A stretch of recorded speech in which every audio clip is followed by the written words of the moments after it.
We're having difficulty hearing you, and it is your turn to address council. So you are provided with 10 minutes to make your presentation to council at this time. Good afternoon, everyone. My name is Lakwinder Judge, your worship Mayor Henry Brown and fellow councillors. I would like to thank you all for giving me this opportunity today. MLA Michael DeYoung and I will be sharing the 10 minutes that were given to us. As you all know and are aware of the tragic events that occurred in 1914 in regards to the ship Kamagatamaru with 376 passengers that suffered dire consequences. Now we remember the tragedy as a time in our history. As time goes by, we learn from tragic historical events to make better choices for the present and the future. I have sent you the information about other municipalities with their efforts to embrace the tragic events into a positive declaration of moving forward. In regards to the change for the city name. So City of Vancouver with the monument at Cole Harbour, City of Delta with storyboard signs at the Social Heart Plaza, City of Surrey renaming 75A Avenue with the name Kamagatamaru. So all those are Kamagatamaru historical spots. As we all know, City of Abbotsford is directly involved with the tragic events. Heritage Gurdwara was one of the only other established societies at that time. The passengers were given moral and financial support from right here in Abbotsford, Matskui at the time. The Heritage Gurdwara has all of the history right here in Abbotsford for Kamagatamaru. It only makes sense for Fairland Street to be renamed to Kamagatamaru as it sits right along with the National Heritage Sites. Also, a request from the community in Abbotsford is that if and when you all decide to rename this street, if we can also have the name in Punjabi too at the bottom with the English at the top. May 23rd, 2008, after 94 years, the BC legislature unanimously passed a motion apologizing for the Kamagatamaru incident. Quote, "This House deeply regrets that the passengers who sought refuge were turned away," said then the BC Liberal House Leader Mike DeYoung. The community and I are at crossroads now too, and hoping that all of you will not turn us away from a historical change that only you have the power to make for the people of Abbotsford and your community. The people in 1914 didn't have the mindset or the capacity in their being to accept what we encourage now and embrace from all around us. We, the community, would be humbled and honored if the decision to bring the Kamagatamaru to remember forever, to be remembered forever as a street name right here in your community, in my community, in our community of Abbotsford. Thank you very, very much.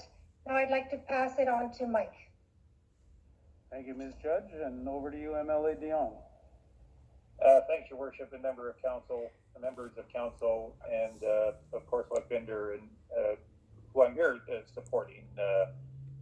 This is an initiative that she has spearheaded, and when she asked me my views, I was happy to share them, and told her I would be happy to share them with council to the extent that council believes that they are relevant or worthy to the decision being asked of you.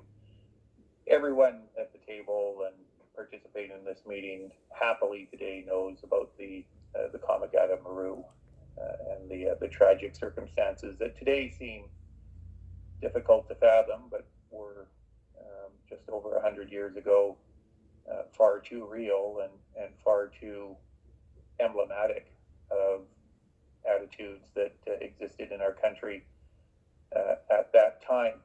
I actually first became aware of the Kamagatamaru as a kid. I read hockey books, still do. They're like my Harlequin romances. It is not widely known that the Canadian immigration official that went out to give the incredibly disappointing news that the folks on the Kamagatamaru would not be allowed to land and disembark was none other than Canada's first hockey hero, Cyclone Taylor, in his capacity as an immigration officer. And I read that in the book about Cyclone Taylor when I was a kid. Over the years, I've learned more about what took place, and that gave rise, as you've heard, to the motion that was passed unanimously in the House that I introduced in as part of my duties there a few years ago. But with the advent of the National Historic Site and all of the great work and people like Sitwinder Baines and others have done, Your Worship, you and other members of council were there the day a display was unveiled relating specific to this, and I think we were both taken aback by some of the documents, in particular the letters that we saw that came from Abbotsford. People in Abbotsford who were working to support, through the retention of legal representation, the people, many children, stuck on the boat out in Cole Harbour.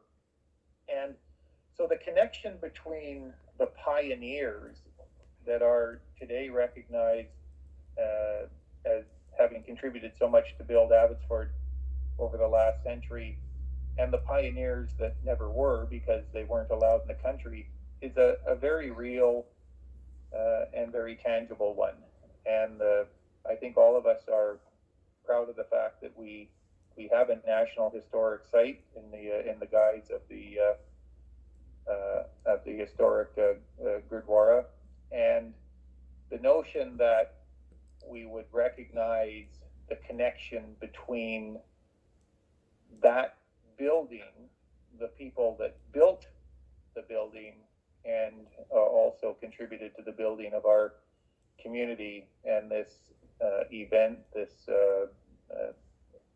notorious event in the history of our country, strikes me as a logical one, and I'm hoping, and I suspect it will strike members of council. I hope it will, as eminently logical. This is, as I say, there are direct connections between our community and what took place in 1914 as people tried to raise money to retain council, and while the efforts weren't ultimately successful, which by the way led to an even worse tragedy when people returned to India, where many were killed.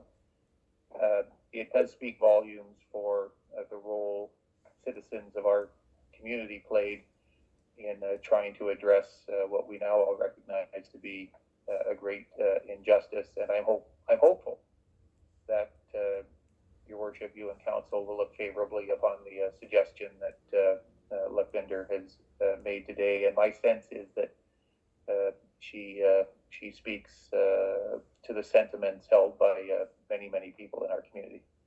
Thanks.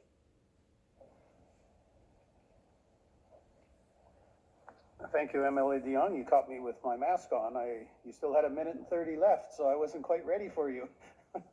In any event, thank you, Ms. Judge, for your comments as well.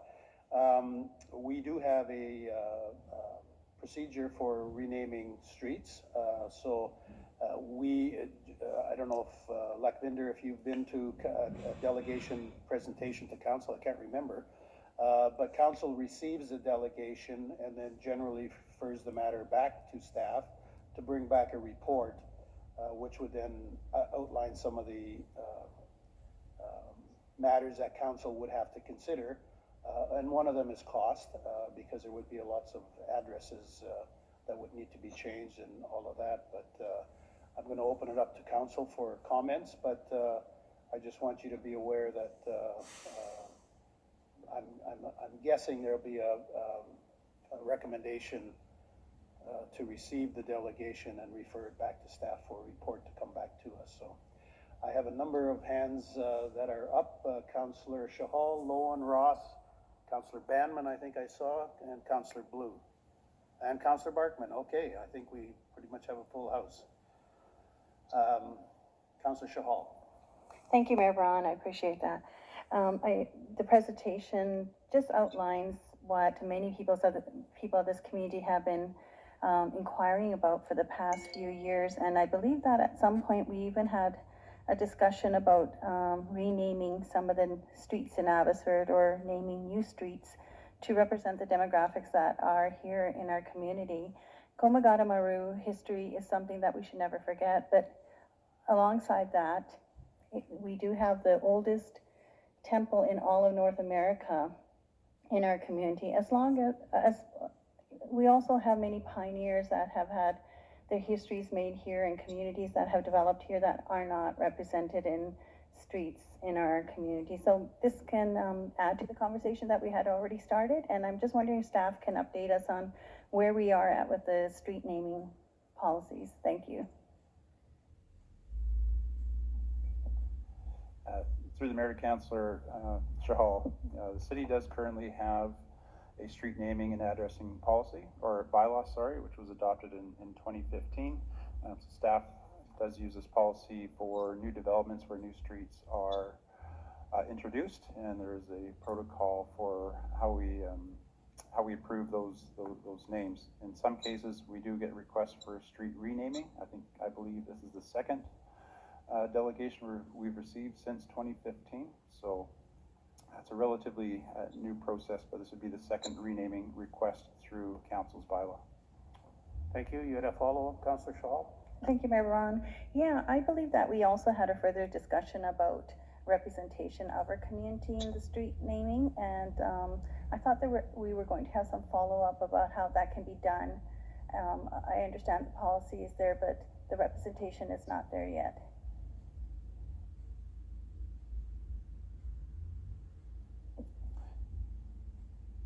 Through the Mayor to Councillor Hall, maybe I can follow up on that. In 2017, when the previous request came before council, there was some discussion about the categories for street naming. However, there was no resolution of council to send that back to staff for review at that time. Okay, because I didn't remember that we actually directed staff to it, but we did have a conversation. But anyways, that's a follow-up to this. So next in the speaking order is Councillor Lowen and then Councillor Ross. Thank you, Mayor. Well, there can be no doubt that this event, the kamagatamaru incident, is part of our story as a country, and it's part of the story that is not so palatable, but it's part of it nonetheless. And I think it renaming, not necessarily renaming, but having streets and locations named in memory or commemorating such events is important for us, not only to honor those who suffered as a result of those events, but to help us remember moving forward, so that our children and our children's children, when they see these names and these places, will ask questions, and someone will be able to, of course, give them a good response. And the renaming this particular street makes abundant sense to me, given its location.